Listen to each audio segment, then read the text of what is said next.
This is just a brief little video on using gouache on this particular drawing, which is a Roseate Spoonbill.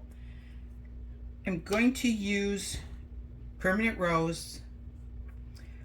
You can use any kind of violet, mineral violet if you like that. I'm using Bright Violet by Mission, Verditer Blue by Daniel Smith, and white gouache by anybody. White gouache is easiest if you put it in a little container like this, mix it to the right consistency like cream, and you don't want to use too much with the watercolor, so less is more. And I'm going to start with permanent rose, and I'm going to put the watercolor down first because I like the brilliance of the watercolor in relation to the softness of the gouache. Watercolor has the same binders as gouache, but the particles are smaller, which allow the light to go through down to the paper, and the reflecting paper bounces back up, and that's what gives it the brilliance. But it doesn't give you much softness. So I'm going in with the permanent rose. I'm going to paint this feather down to where I would like the softness of the white to begin. And I'll come up here, do a little negative painting into this this corner here. Every feather is different, so you can make them up as you go along. I'm going to add a little bit more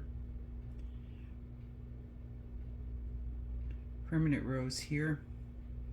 If you want to add the Verditer Blue at this point, or a touch of any kind of a purple or violet, you can do that. I'll go in and add a little bit of the Verditer.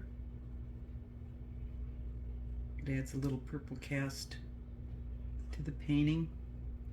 And I probably will bring this down here to give the feathers some depth. Less is more. Tiny bit of gouache. Just the tip of your brush. Brush should be wet, not dripping, but certainly more than damp. The gouache goes in, mixes with the watercolor. You can pull it up as far as you like to soften it. There's a little errant piece of Verditer Blue there. I'm going to make this feather quite light at the bottom, so I'm bringing the gouache down, and I'll bring a little of the watercolor down at this point. Wipe your brush between applications because it will move from the watercolor to the gouache and the gouache to the watercolor. So just wipe the brush off on a paper towel or anything you have handy. I'm going to give a little bit of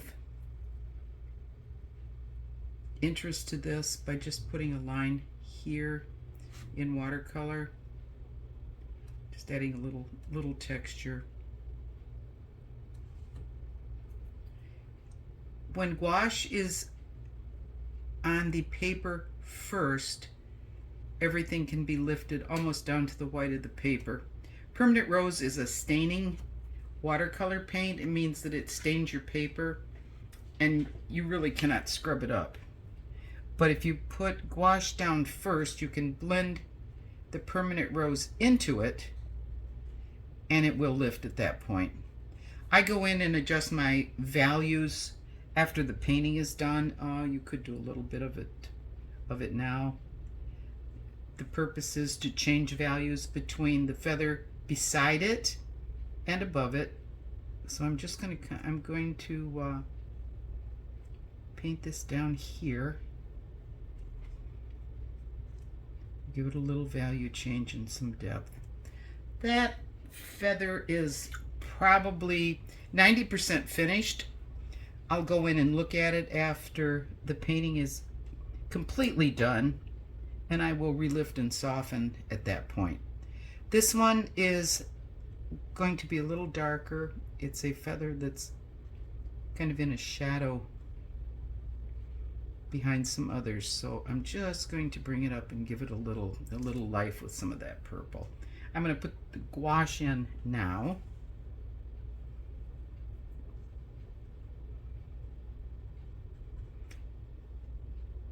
And bring that down At this point you can add verditer blue. You can add a little bit of more permanent rose if you like. You can add a combination of those. They all work and play very well together. This one will just be a little bit more purple.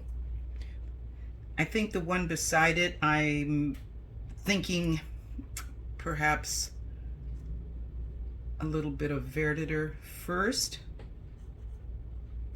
It's quite an opaque watercolor and it blends nicely with a lot of other paints, so it's one that's always in my palette, and it's easy to add other colors to and give it just a little touch of something a bit different than what's next to it here.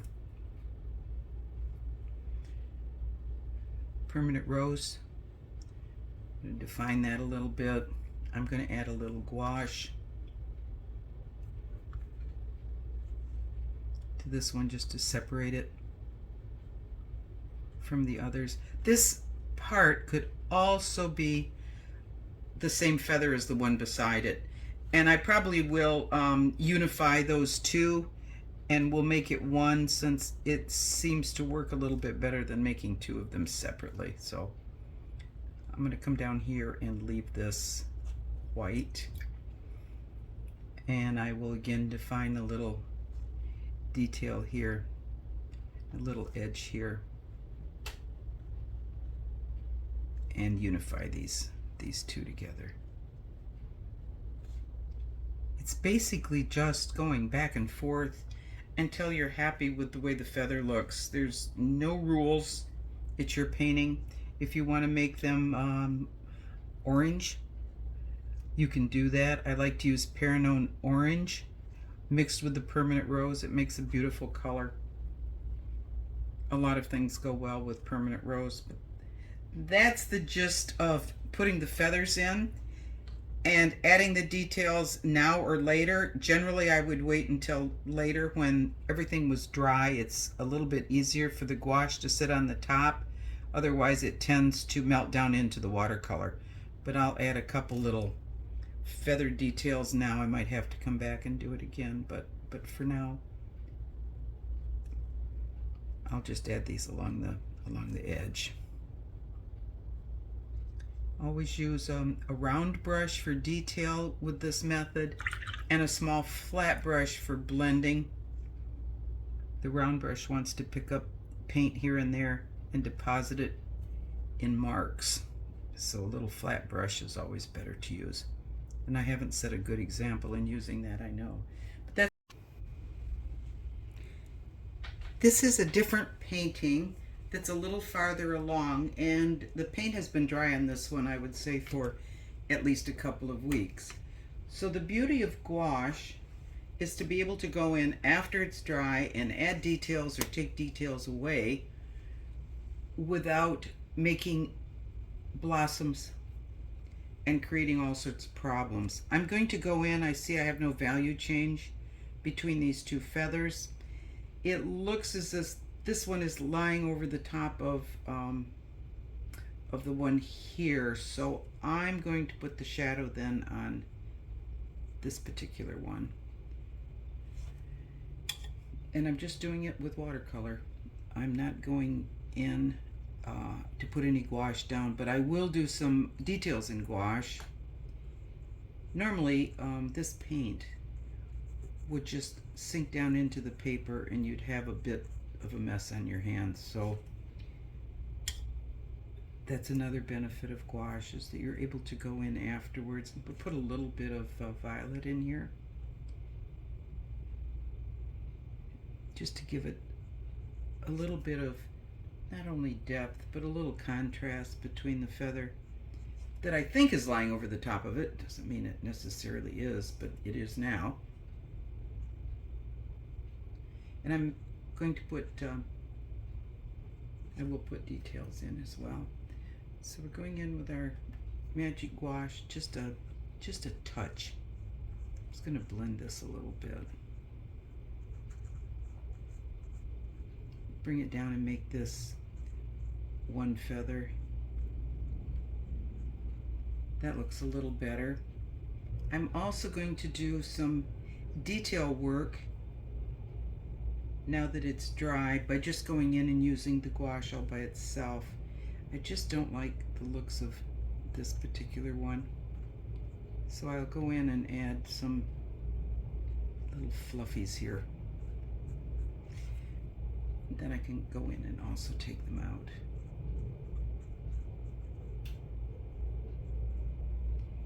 I notice that there are some adjustments that need to be done, particularly under the bill.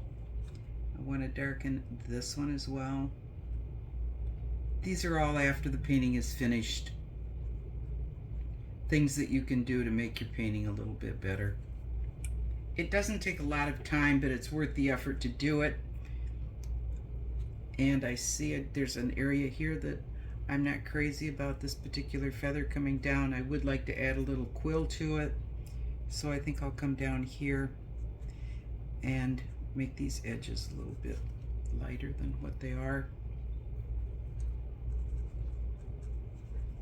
But I also want it a little bit darker underneath that bill because that bill is casting a shadow. And I shall do that with the purple. It tends to make a better shadow color. And I can just, I can bring that down with or without gouache. I'm not going to use gouache right now, but I may go back in and add a little bit. It's not quite right, but it's a better value change than it was before. Yeah, it's fussy little work, but your painting will love you for it. I'm also going to look at the water. The water is always done with a flat brush. Think Zorro, back and forth, flat strokes. This particular one has a little bit of the bill color here. I've used burnt sienna to emulate the reflections in the water of the color of the bill. And the rest of it is black with white and pink highlights. Not all finished yet. A flat brush that I would use is probably somewhere in the area of a 1/4 or 3/8 brush. And the motion you want to use always is the flat side against the paper and in a back and forth motion like so.